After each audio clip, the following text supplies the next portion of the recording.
Good morning, comic book fans. Welcome back to Comics in 5 Minutes. I am your Reverend Shorty. We're going to carry on our spooky seasoning. We did a horror thing yesterday. Let's do another horror thing. Night of the Slashers, this one, by Kevin Scott, with art by Paul Fry.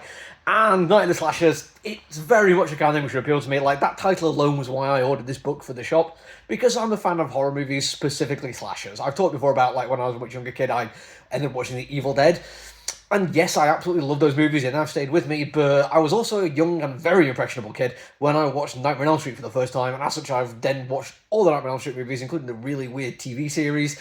I've watched the Halloweens and the Friday the 13th, and a whole bunch of other smaller indie kind of stuff, and parodies of them, and really good satirizations of them. I also read an awful lot of books along those lines. I'm getting way through the Indian Lake trilogy, which is absolutely brilliant. If you've not read it, you should absolutely go and check it out. Any kind of TV show that does it as well. It's the kind of thing that just grabs hold of me. I love these kind of things. I've gone back and rewatched the Fear Street trilogy on Netflix like half a dozen times. They're all brilliant movies. So, Night of the Slashers, just that alone, yes, I'm in. But it is also worth saying that just because you can do a comic book which is ostensibly aimed at me, you still have to do well with it. And I'm going to have to do some spoilers a little bit when discussing this to show how it does these things. So if you don't want spoilers, look away now. But it 100% commits to being a slasher, and if I was going to give it any criticism, I would say that that's all it seems to be doing with issue one. Even the things where it's showing like character development, it's doing within the lines of a slasher. If you've ever seen the movie In a Violent Nature, one thing it does really effectively by being from the point of view of the slasher is we only ever see them being annoying kids who get murdered, and that is kind of a trope of the slasher. We meet these people at the start of the movie, and they all seem really obnoxious and teenaged, and then terrible things happen to them. But over the course of the movie, because we see their actual lives, we get to see them not be that bad, and they actually have reasons why they're behaving in such a way, why society looks at them in such a way. And there's still some bad guys in there, but it shows growth which feels natural. Even just in the first issue of this, we're already seeing it, but it feels like that's just the way a slasher movie will go. If you want more examples, I mean, it starts at night in a town with a curfew. Somebody rushing to get back in time doesn't quite make it, and ends with an exceptionally grisly, fantastic murder. It then cuts to literally 1 year later. I mean, come on. And it's a bunch of annoying kids on a school bus, and very quickly we realise we have a jock, an outsider, and a weirdo. And a nerd.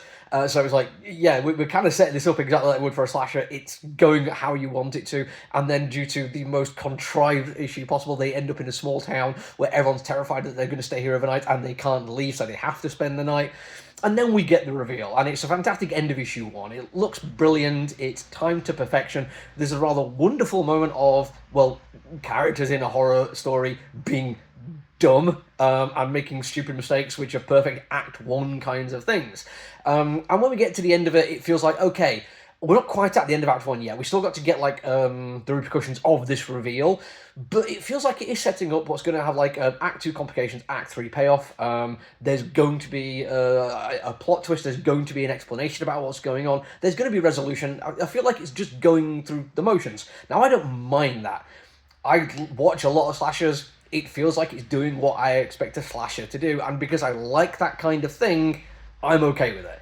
I'm saying the mileage might vary for the people. If you're wanting something that, I don't know, I dislike the term, but more elevated horror, there's other stuff out there you can go for, but I read stuff like Epitaph from the Abyss and Hello Darkness. I like portmanteau horrors. I like morality play stories.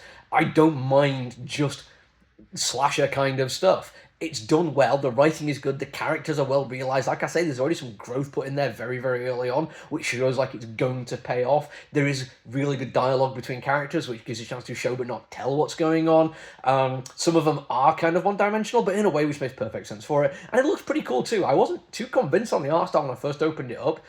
It kind of feels like a bit more of a softer art style. Like if you were going to do a Spider-Man Mary Jane romance issue of a Marvel book, it feels like it'd work with that. It's like a soft pastel kind of colour palette, bold, smooth lines, lots of curves to them.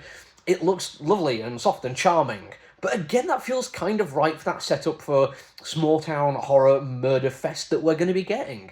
And when we do get the reveal, it shows that there is an edge to what's going on, that is unsettling artwork when it needs to be, and the violence is pretty bloody and sustained when it needs to be. I feel like this is going to be successful, depending on what you expect to get from it. I want a slasher story. a comic book called Night of the Slashers is going to deliver that for me. So I'm kind of happy. Your mileage may vary. That's it for now, though. I do have some other stuff to review, but I'm going to keep doing horror stuff if I can. If I get the chance, I might even do another From the Ashes. Until I see you all again, though, look at you soon, everyone. Stay safe. Bye.